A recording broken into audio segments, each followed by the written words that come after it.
these astonishing moments, actually, where Jesus says to his disciples, I've called you friends. There's no other record in the whole of kind of Jesus' time of any other rabbi calling his disciples friends. And so a few things that I just love about it. First of all, it's Jesus' intentionality of friendship.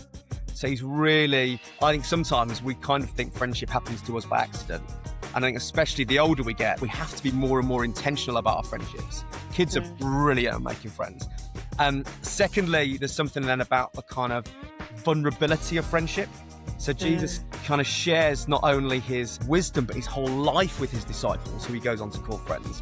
I think we're not very good often at letting people in, whether that's in conversation or whether that's just around our table or even in our homes have kind of become castles, I think, for some people. We don't let people in. Something about vulnerability.